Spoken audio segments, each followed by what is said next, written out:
हाँ जी, तो आज हम पढ़ने वाले हैं इन्वायरमेंटल लॉ। इन्वायरमेंटल लॉ के अंदर 5 एक्ट्स रहेंगे आपके। सबसे पहला the water prevention and control of pollution act 1974। उसके बाद सेकंड है आपका the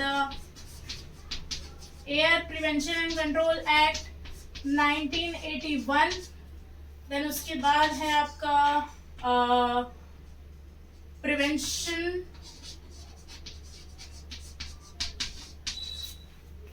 of cruelty to animal act. ये कौन से ईयर का एक्ट है, ये मुझे देखना पड़ेगा। Let me check it.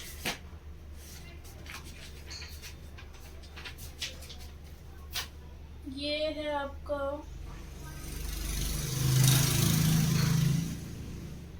1960 का एक्ट है।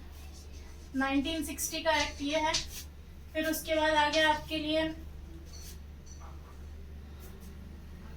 Wild life protection act 1972। Wild life protection act 1972। और कोई एक्ट है, वाटर एक्ट हो गया, एयर एक्ट हो गया, wild life act, wild life protection हो गया। उसके बाद प्रिवेंशन ऑफ क्रूएलिटी, ठीक है, चारों हो गया। और एक आपका फर्स्ट यूनिट है वो general concept of environment and pollution से लेकर के कि इन्वायरमेंट क्या होता है, इन्वायरमेंट का कंसेप्ट क्या है, पॉल्यूशन के इफेक्ट क्या होते हैं इन्वायरमेंट में। देन उसके बाद इसका प्रोविजन इंडियन कॉन्स्टिट्यूशन में कहाँ दिया गया है। ये कुछ चीजें हैं जो इंट्रोडक्शन की, ये सारी इंट्रोडक्शन की चीजें हैं। मेन एक्ट हमारे ये 4 हैं, ठीक है। तो आज जो हम लोग पढ़ने वाले हैं वो वाटर एक्ट और एयर एक्ट, ये दोनों को एक साथ पढ़ने वाले हैं क्योंकि इनमें जो कंटेंट है वो टोटल सेम है, बस सेक्शन का डिफरेंस है और एक चैप्टर का डिफरेंस है। एक एडिशनल चैप्टर है वाटर एक्ट में। तो शुरू करते हैं।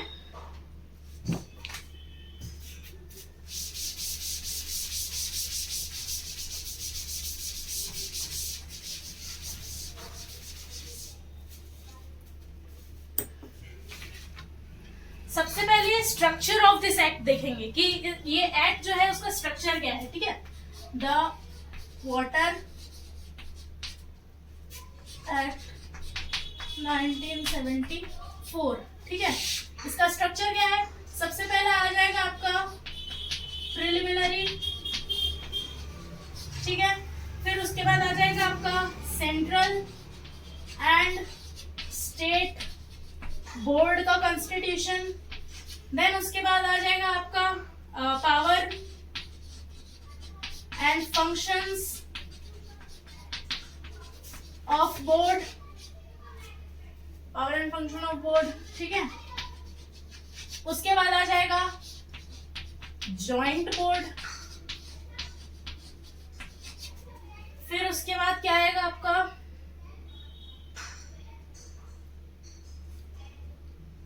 ओह आई एम सॉरी, मैंने गलत कर दिया। जॉइंट बोर्ड पहले आएगा, power and function of board नीचे आएगा।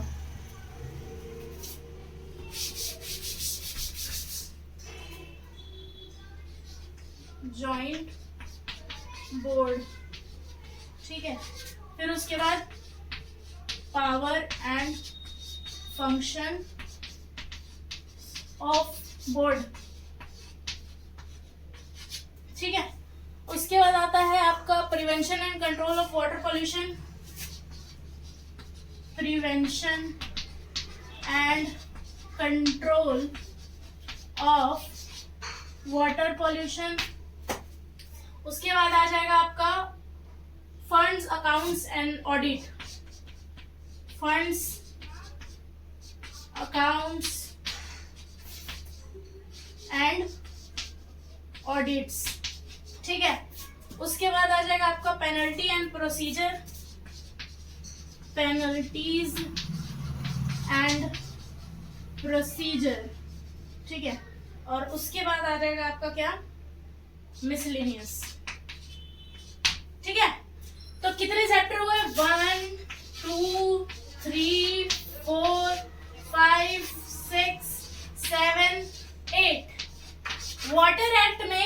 टोटल कितने चैप्टर्स हुए?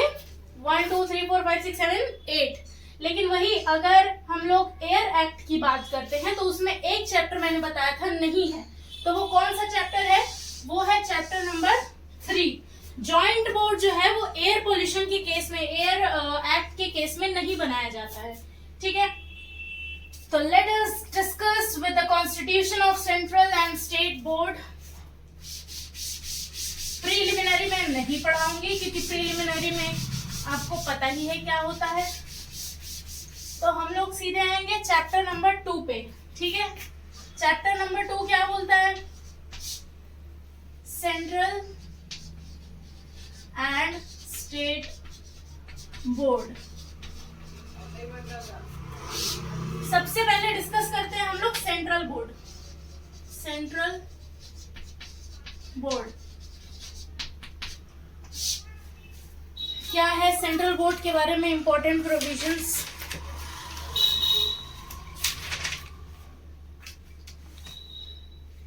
इसका कॉन्स्टिट्यूशन दिया हुआ है, कहाँ दिया है भाई? 3 में दिया है शायद।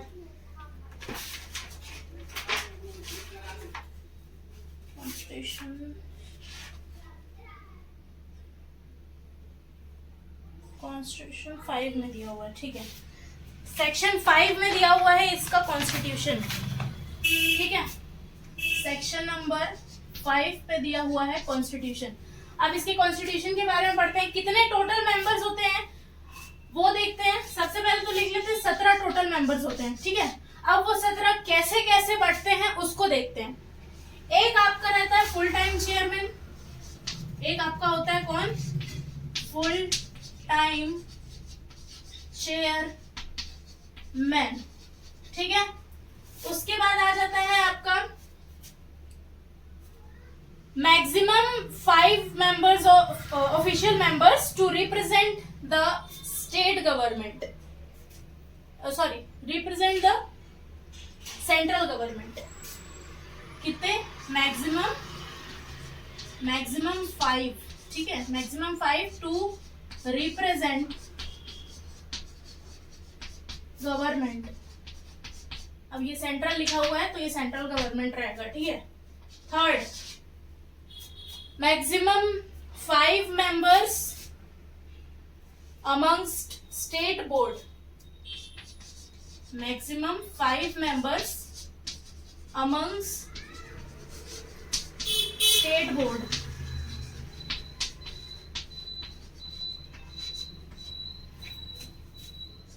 चौथा आ जाता है जी आपका नॉट एक्सीडिंग 3, यानी कि मैक्सिमम 3 लोग कहां से किसको रिप्रेजेंट कर रहे होंगे? Interest of, to represent interest of whom?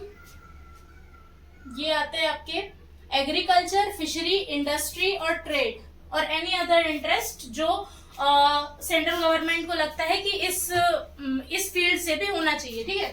तो agricultural, to represent the interest of agricultural, fisheries, trade और अदर, ठीक है। और अदर जो भी स्टेट गवर्नमेंट को लगता है उस फील्ड से एक बंदा होना चाहिए, ठीक है। तो वो कितने होंगे? मैक्सिमम 3 लोग। उसके बाद आता है 2 पर्सन किसको रिप्रेजेंट करेंगे? कंपनीज और कॉरपोरेशन। 2 persons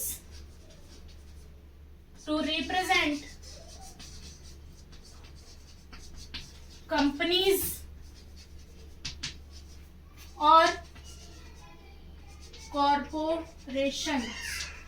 अब ये कंपनीज और कॉरपोरेशन, कौन सी कंपनीज और कॉरपोरेशन रहते हैं?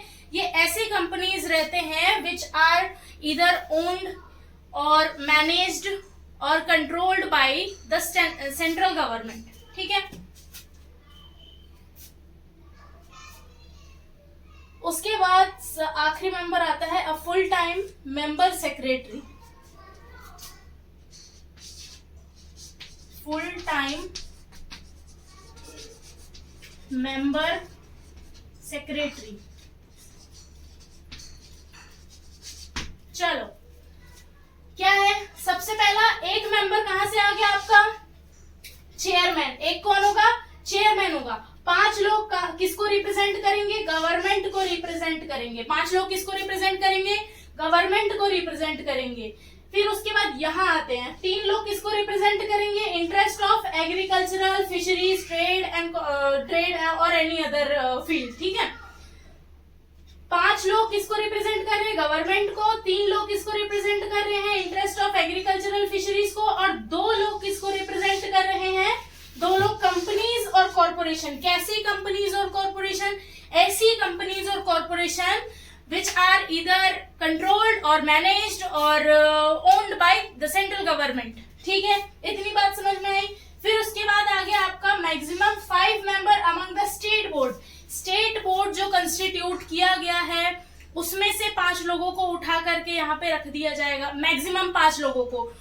मिनिमम का कोई लिमिट नहीं दिया गया है, तो वो 1 भी हो सकता है स्टेट बोर्ड से, 2 भी हो सकता है, 3 भी हो सकता है, 4 भी हो सकता है, 5 भी हो सकता है, 5 से ज्यादा नहीं हो सकता है। इतनी बात समझ में आई। आखिरी क्या बोल रहा है, फुल टाइम मेंबर सेक्रेटरी 1 होना चाहिए, ठीक है। तो 1 + 5 6, 6 + 5 आपका 11, 11 + 3 हो गया 14, 14 + 2 हो गया 14, 15, 16, 16 + 1 हो गया आपका 17, ठीक है। तो टोटल मेंबर कितने होते हैं, 17 होते हैं। कैसे कैसे बढ़ते हैं ये ढंग से याद कर लेना, रट लेना, चट लेना, घोल के पी जाना, ठीक है। क्योंकि को भी याद रखना बहुत इजी है, क्योंकि स्ट्रक्चर स्टेट बोर्ड का भी बिल्कुल सेम रहेगा, बस एक चीज को छोड़ करके, एक चीज डिफरेंस है।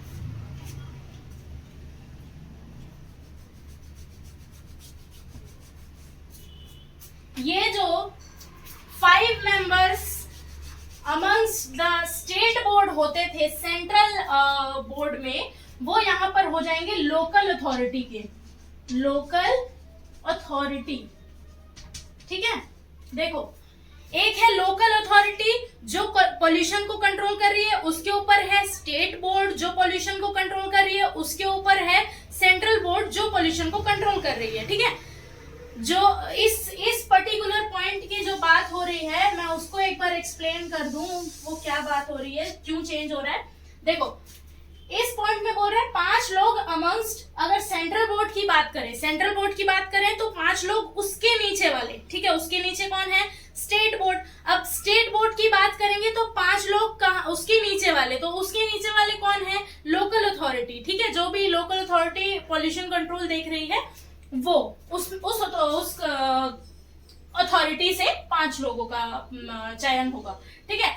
अच्छा, एक और डिफरेंस क्या है इसमें, ये जितने भी लोग हैं, all these official and unofficial members in the central board will be nominated and appointed by central government only, ठीक है।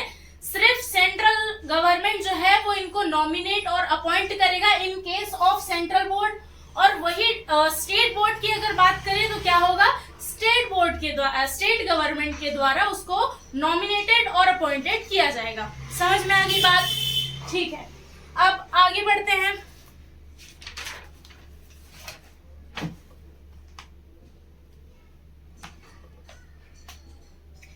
बोर्ड की मीटिंग कब होगी, तो मीटिंग लिखा हुआ है भैया कि 1 in every 3 months होगी, ठीक है। ये एक पॉइंट याद रख लेना। अब बात करते हैं कॉन्स्टिट्यूशन ऑफ जॉइंट बोर्ड की।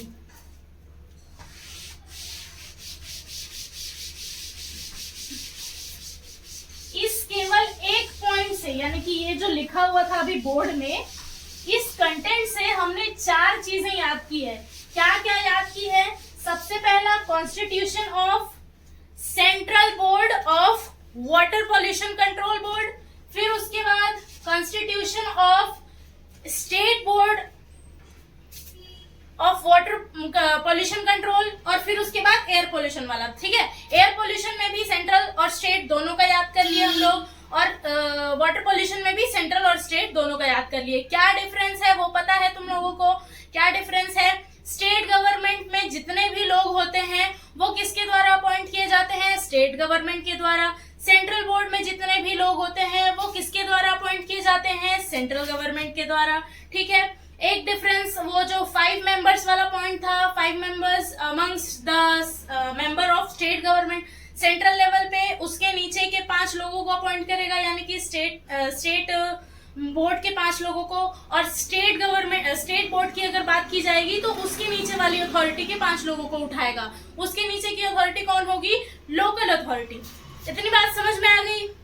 चलो, तो उसके बाद आते हैं हम लोग कॉम्पोजिशन ऑफ जॉइंट बोर्ड।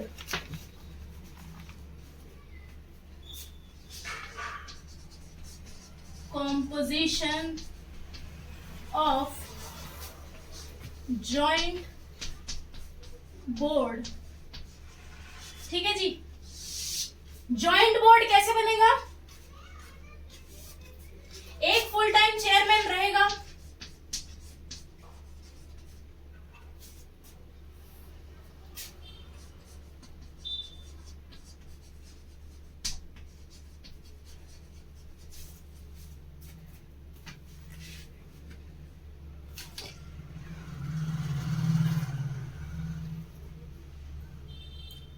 अच्छा, स्टेट बोर्ड में एक और चीज नोटिस करने वाली है,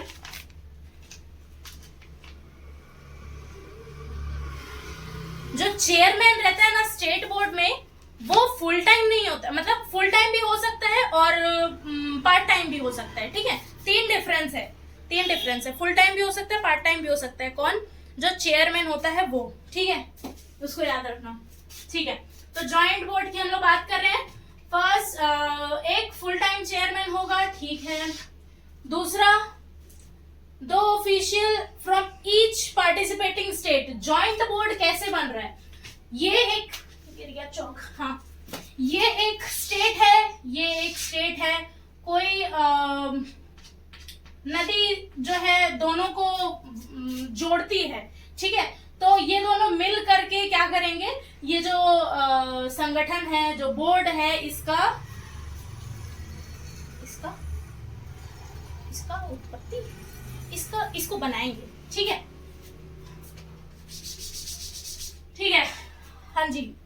तो 2 ऑफिशियल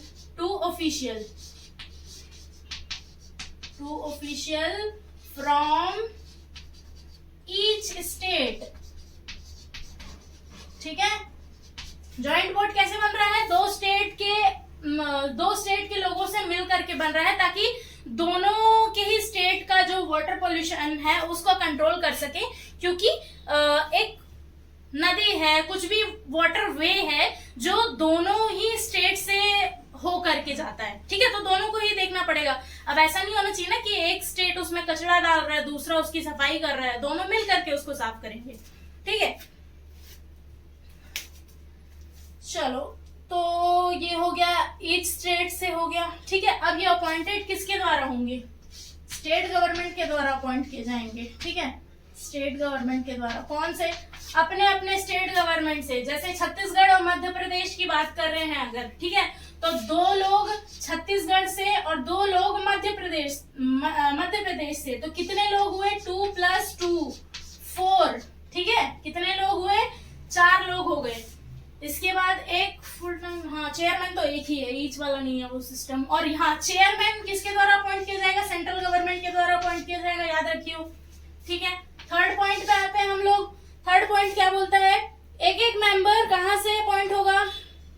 लोकल अथॉरिटी से, ठीक है। 1 member from each state amongst the local authorities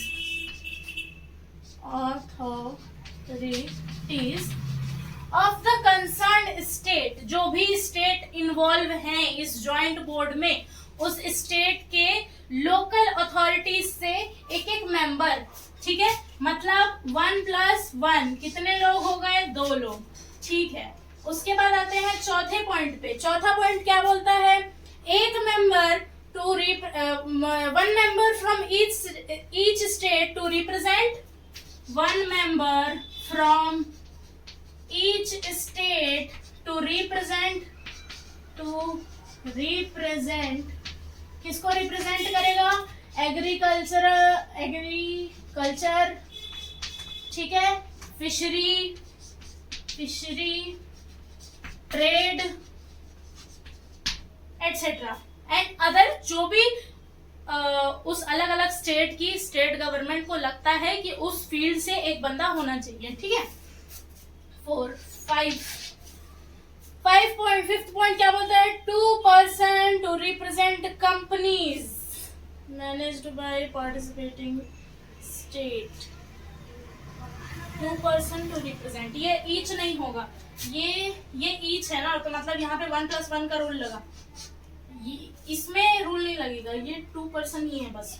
2% to represent companies, to represent companies and corporation, company and corporation, ठीक है जी।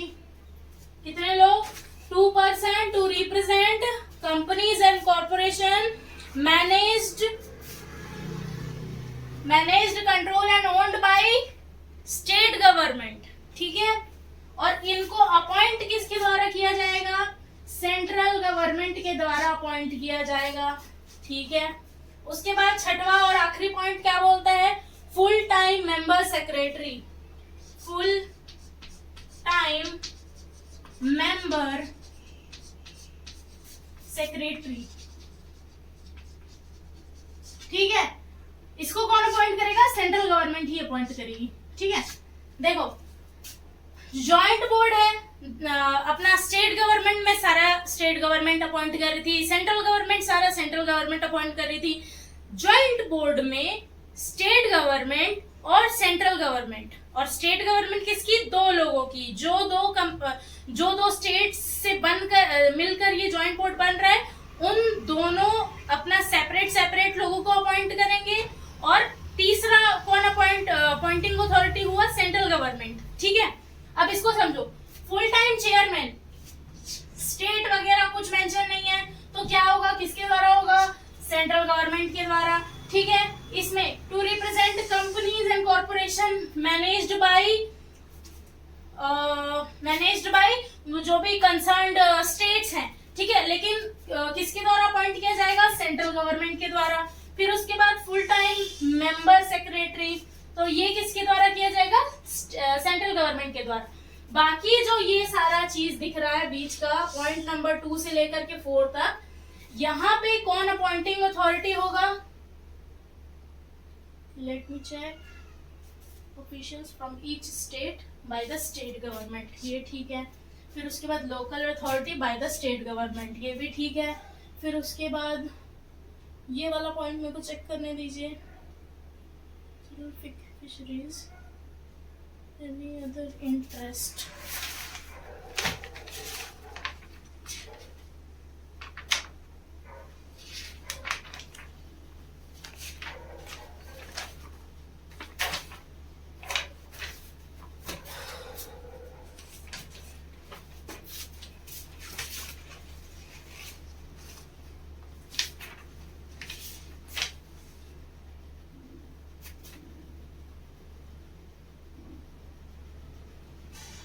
Nominated by central government. Corporation वाले केस में, हाँ ठीक है। फिशरी वाले केस में कौन है? Nominated by each of the participating state government, ठीक है। इसको भी स्टेट गवर्नमेंट अपॉइंट करेगा, ठीक है। Second point, third point, fourth point के केस में कौन अपॉइंटिंग अथॉरिटी है? स्टेट गवर्नमेंट होगी तो अपॉइंटिंग अथॉरिटी। फर्स्ट वाले पॉइंट के केस में सेंट्रल गवर्नमेंट, फिफ्थ वाले पॉइंट में और सिक्स्थ वाले पॉइंट में भी सेंट्रल गवर्नमेंट। इतनी बात समझ में आ गई? ठीक है।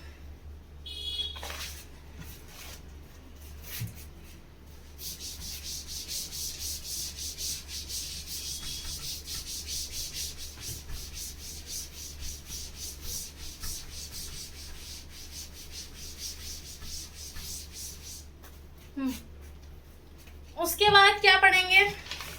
उसके बाद देखते हैं इनके पावर्स, ठीक है। Power and function of central board और power and function of state board दोनों केस में सेम रहेंगे। दोनों केस में कहने का क्या मतलब है? एयर एक्ट के भी केस में और वाटर एक्ट के भी केस में, ठीक है।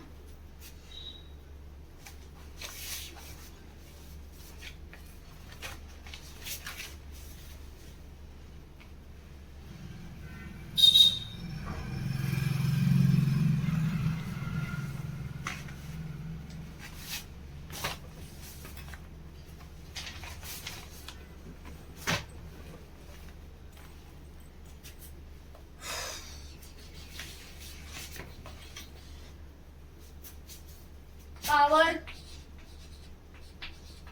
And functions. सबसे पहले देखेंगे किसका, सेंट्रल बोर्ड का, सेंट्रल बोर्ड। ठीक है, सेंट्रल बोर्ड में 9 पॉइंट्स है। सबसे पहला है to advise the central government. ठीक है, पहला पॉइंट क्या हो गया, एडवाइस। किसको एडवाइस करेगी, सेंट्रल गवर्नमेंट को एडवाइस करेगी, सेंट्रल गवर्नमेंट। ठीक है, किससे रिलेटेड एडवाइस करेगी कि पॉल्यूशन कंट्रोल कैसे किया जा सकता है, उससे रिलेटेड, पॉल्यूशन से रिलेटेड, पॉल्यूशन कंट्रोल से रिलेटेड सारा डिस्कशन, सारा एडवाइस जो है सेंट्रल बोर्ड किसको देगी, सेंट्रल गवर्नमेंट को। ठीक है, इतनी बात समझ में आई। दूसरा, coordinate the activities of state government. क्या करेगी, कोऑर्डिनेट करेगी। किसको कोऑर्डिनेट करेगी, स्टेट गवर्नमेंट की जो भी एक्टिविटीज है उनको कोऑर्डिनेट करेगी और उनके बीच में जो भी डिस्प्यूट होता है उसको फिर वो रिजॉल्व करेगी। ठीक है, तो कोऑर्डिनेट किसको करेगी, स्टेट नंबर 1, स्टेट नंबर 2, इन लोगों के काम को और इन लोगों के डिस्प्यूट को रिजॉल्व करेगी। ठीक है, उसके बाद आया थर्ड पॉइंट आपका। थर्ड पॉइंट क्या बोल रहा है, technical assistant and guidance to state board. क्या देगी, technical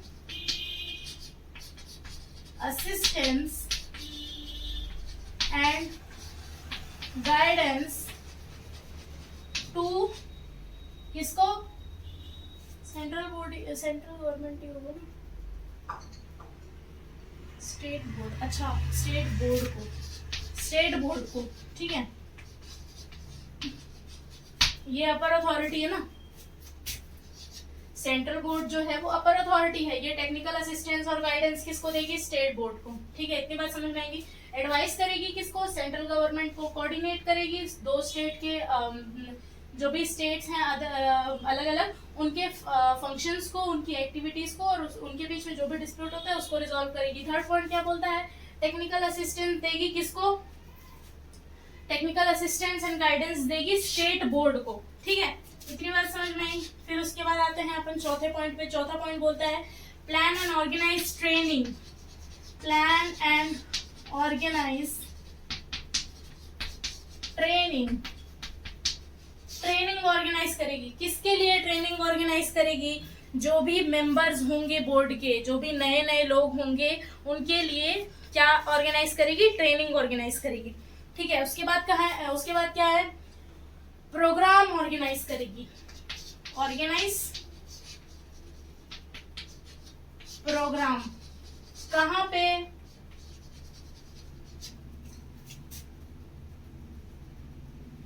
through mass media. THROUGH, mass media. ठीक है, मास मीडिया के थ्रू क्या करेगी, प्रोग्राम ऑर्गेनाइज करेगी ताकि लोगों को जागरूक किया जा सके कि पॉल्यूशन मत करो। ठीक है, और अगर कर दिए हो तो कैसे कंट्रोल करोगे, ये चीज सिखाने के लिए। ठीक है, उसके बाद nationwide programme, nation wide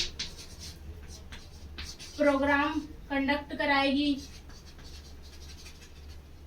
ठीक है, सबको वही जागरूक करने के लिए। तो बेसिकली क्या क्या कंडक्ट करा रही है, 3 चीजें कंडक्ट करा रही है। सबसे पहला ट्रेनिंग कंडक्ट करा रही है, दूसरा प्रोग्राम किसके थ्रू, मीडिया, मास मीडिया के थ्रू। उसके बाद नेशन वाइड प्रोग्राम, यानी कि ये हो गया ऑनलाइन फॉर्म में मास मीडिया के थ्रू, और ये हो गया ऑफलाइन फॉर्म में नेशन वाइड प्रोग्राम कि आज रायपुर में करते हैं, फिर उसके बाद कल बिलासपुर में करेंगे, फिर उसके बाद कल छत्तीसगढ़ से बाहर करेंगे, ये सारा चीज। हाँ जी, अलग अलग स्टेट में करेंगे। ठीक है, उसके बाद आता है जो स्टैंडर्ड है उसको ले डाउन करेगी। Standard of what, standard of water in the streams and wells. ठीक है, जो भी कुएं में, जो भी स्ट्रीम्स में पानी भरा हुआ है वो सही, वो ठीक है कि नहीं, पीने लायक है कि नहीं, और पीने लायक होने का स्टैंडर्ड क्या है कि हाँ किस स्टैंडर्ड के बाद ये जो पानी है वो पीने लायक रहेगा। ठीक है, उसके बाद आता है आपका डाउन, हाँ ये तो हो गया स्टैंडर्ड वाला। उसके बाद आ गया टेक्निकल एंड स्टेटिस्टिकल डेटा, ठीक है, पब्लिश करेगी, कलेक्ट करेगी, कंपाइल करेगी और पब्लिश करेगी क्या, technical and statistical data, data collect और पब्लिश। क्यों करेगी ये, ताकि लोगों को पता चल सके, हाँ तो ताकि लोगों को पता चल सके, पहले तो डेटा कलेक्ट की कि हाँ ये एक स्टेट है, यहाँ का पानी जो है वो इस लेवल तक गंदा है या इस लेवल में अच्छा है, जो भी अलग अलग स्टेट का इन्होंने इंफॉर्मेशन कलेक्ट किया। इंफॉर्मेशन कलेक्ट करने के बाद इसको पब्लिश किया ताकि लोगों को पता चल सके, क्या पता चल सके कि उनके स्टेट का पानी जो है वो कहाँ कहाँ का कैसा कैसा है और उनको सही करना है या नहीं करना है, इस वजह से, ठीक है। फिर उसके बाद लास्ट पॉइंट आता है परफॉर्म और such functions as may be prescribed, ठीक है जी, जो भी प्रिस्क्राइब किया जाएगा वो सारे फंक्शंस को परफॉर्म करेगी कौन, सेंट्रल बोर्ड, ठीक है। कितने पॉइंट्स हो गए, ये हो गया एडवाइस करना, देखो एडवाइस करना, कोऑर्डिनेट करना, टेक्निकल असिस्टेंट देना, ठीक है। उसके बाद 3 प्रकार का प्रोग्राम वो करना, कंडक्ट करवाना, ठीक है। उसके बाद पानी के इंफॉर्मेशन को लेकर के बात हो रही है, पानी के इंफॉर्मेशन को लेकर के क्या करेगी, स्टैंडर्ड सेट करेगी पहला, दूसरा डेटा कलेक्ट करेगी और डेटा पब्लिश करेगी, और तीसरा क्या करेगी, जो भी काम उसको बताया जाएगा वो करेगी, ठीक है। Advice, coordinate, technical assistant, advice, coordinate, technical assistants. उसके बाद ट्रेनिंग ऑर्गेनाइज करना, उसके बाद प्रोग्राम थ्रू मास मीडिया, फिर उसके बाद नेशन वाइड प्रोग्राम, ठीक है। इतनी बात समझ में आ गई। तो पावर एंड फंक्शन में आए कितनी चीजें, 6 चीजें। सबसे पहला हुआ to plan and comprehensive programme, programme conduct करवाएगी, ठीक है, प्लान करेगी और कंडक्ट करवाएगी।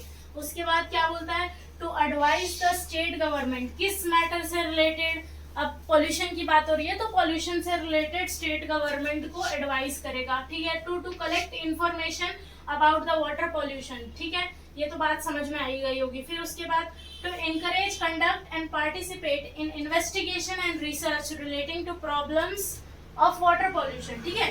क्या करेगी, इनकरेज करेगी किसको, नए मेंबर्स ऑफ बोर्ड को, ठीक है, कंडक्ट कराएगी, क्या कंडक्ट कराएगी, और पार्टिसिपेट करेगी, किसमें पार्टिसिपेट करेगी, in the process of investigation and research, in the process of investigation and research, किससे related, to the problems of water pollution, ठीक है। इतनी बात समझ में आई। उसके बाद क्या बोलता है, collaborate with the central board and organising training, ठीक है। ट्रेनिंग ऑर्गेनाइज जो किया जाता है किसके द्वारा, सेंट्रल बोर्ड के द्वारा, उसमें कोलैबोरेशन करना, किसका, स्टेट गवर्नमेंट का कोलैबोरेशन करना, ठीक है। ये एक फंक्शन होता है किसका, स्टेट बोर्ड का। उसके बाद आता है to inspect sewage for the treatment, ठीक है, सीवेजेस जितने भी होंगे उनको इंस्पेक्ट करना, उनके बारे में इंफॉर्मेशन कलेक्ट करना ताकि फ्यूचर में उनको ट्रीट कर सके, उनका ट्रीटमेंट कर सके, उनको सही कर सके। इतनी बात समझ में आई। तो ये हुआ आपका यहाँ पे power and functions of both central and state government complete, ठीक है। सेंट्रल बोर्ड के कुछ पावर्स हमने डिस्कस किए, अभी स्टेट गवर्नमेंट के कुछ पावर्स हमने डिस्कस किए। इसके बाद हम लोग क्या पढ़ेंगे, इसके बाद हम देखेंगे prevention and control of water pollution. क्या पढ़ेंगे, prevention and control of water pollution, ठीक है। अब इसके अंदर प्रिवेंशन की बात की जा रही है। प्रिवेंशन करने के लिए पावर का होना बहुत जरूरी है, ठीक है। तो इसमें पावर्स दी जाती हैं, किसको पावर्स दी जाती हैं, बोर्ड्स को, बोर्ड्स के मेंबर्स को पावर दी जाती है।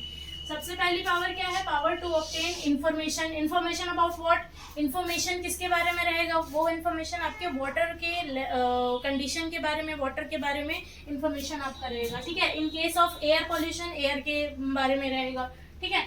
फिर उसके बाद आते हैं पावर टू टेक सैंपल्स, ठीक है। सैंपल्स कलेक्ट करने का पावर है, तभी तो उसको बता पाएंगे कि हाँ कंडीशन ऐसी है यहाँ के वाटर की, ठीक है। तो पावर टू टेक सैंपल। फिर उसके बाद रिपोर्ट सबमिशन, अब जैसे उन्होंने सैंपल ले लिया, अब उस सैंपल के बारे में उन्होंने स्टडी किया, स्टडी करने के बाद उन्होंने एक रिपोर्ट बनाई, रिपोर्ट उस रिपोर्ट को क्या बोलते हैं, एनालिसिस, एनालिसिस बोलते हैं, ठीक है। तो उस एनालिसिस को वो क्या करेगी, सबमिट करेगी।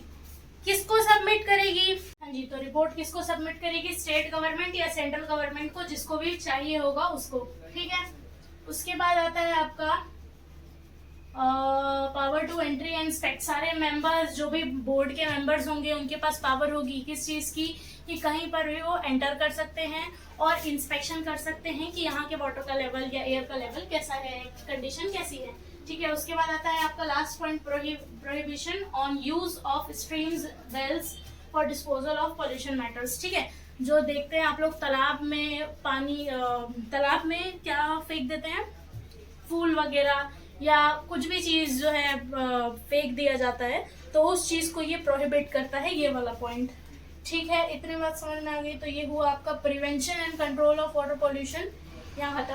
और इसके बाद भी और पॉइंट्स आप खुद से ऐड कर सकते हैं, जो भी आपके आइडियाज हैं, कि आपके आइडियाज के थ्रू कैसे पॉल्यूशन को कंट्रोल किया जा सकता है, दैट में be water pollution and air pollution too, ठीक है। तो अपने हिसाब से जो पॉइंट्स ऐड करोगे वो तो है ही है। ये एक्ट के अंदर जो पॉइंट्स की बात की गई है वो ये है, ठीक है।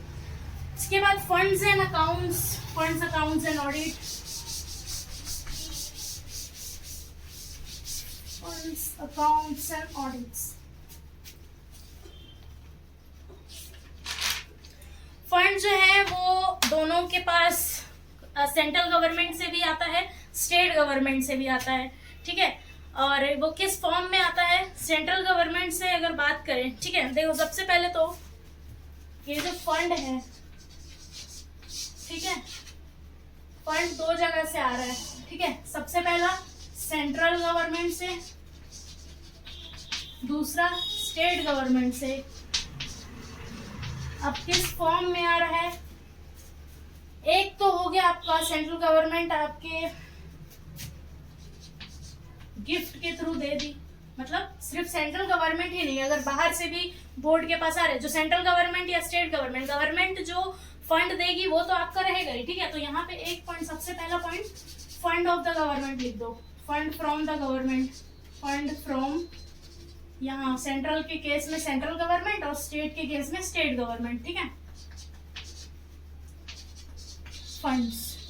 उसके बाद दूसरा पॉइंट क्या हो गया, गिफ्ट के फॉर्म में जो भी बोर्ड को रिसिप्ट मिला है, जो भी रिसीव हुआ है, that will be under the receipt of fund under the act of water control and air control act, ठीक है। उसके बाद क्या है, उसके बाद बात करता है by way of grants, donation और fees, by way of grants, by way of donation and by way of fees, any kind of fees, ठीक है।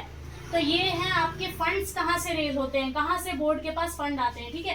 तो सेंट्रल गवर्नमेंट और स्टेट गवर्नमेंट के पास से आपके पास फंड आता है, स्टेट गवर्नमेंट के पास से बोर्ड के पास फंड आता है, या तो वो फंड हुआ नॉर्मल जो स्टेट गवर्नमेंट और सेंट्रल गवर्नमेंट दिया, या फिर कहीं से उनको या तो गिफ्ट रिसीव हुआ है, या तो ग्रांट रिसीव हुई है, या तो डोनेशन रिसीव हुआ है, या तो any kind of fees receive हुआ है। तो ये सारा चीज आपके फंड्स एंड अकाउंट्स में ही ऐड होगा, ठीक है।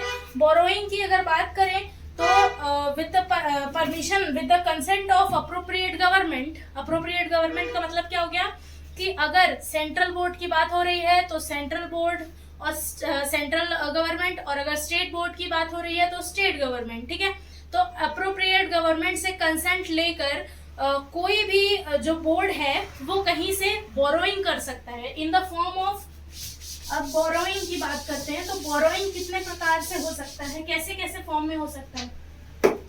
चौक हमारा गिर गया, दूसरा चौक उठा लेते हैं। ये हो गया बोरोइंग। बोरोइंग हो सकता है आपका कितने प्रकार से, देखो पहले, सबसे पहले तो बोरोइंग के टाइम पे क्या लगेगा, कंसेंट लगेगा। किसका कंसेंट लगेगा, अप्रोप्रिएट गवर्नमेंट का, ठीक है, अप्रोप्रिएट गवर्नमेंट, ठीक। अब उसके बाद बोरोइंग जो होगी वो किस सोर्स से की जाएगी, bye way of either loans, LOANS, और आपका डिबेंचर्स या फिर आपका issue of bonds.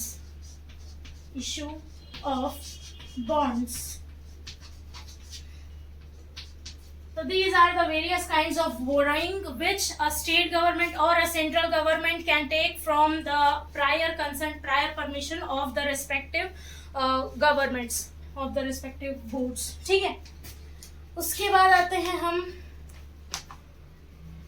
Annual report की तरफ। एनुअल रिपोर्ट, देखो एनुअल रिपोर्ट छोटा सा टॉपिक है तो इसके लिए मैं लिखूंगी नहीं कुछ, मैं बस बता दे रही हूँ कि देखो एनुअल रिपोर्ट स्टेट गवर्नमेंट और स्टेट बोर्ड और सेंट्रल बोर्ड, दो बोर्ड हैं। ठीक है, दोनों बोर्ड जो हैं वो अपने अपने रिपोर्ट्स बनाते हैं कि उनको पैसा कहाँ से आया, कहाँ से गया, कहाँ उन्होंने लगाया। ठीक है, ये सारा इंफॉर्मेशन ये दोनों बोर्ड बना रहे हैं। ठीक है, अब ये इंफॉर्मेशन बनने के बाद 4 महीने के अंदर 4 महीने from date of from last date of previous financial year, पिछले साल के फाइनेंशियल ईयर के 4 महीने पहले उनको किसको सबमिट करना है ये रिपोर्ट?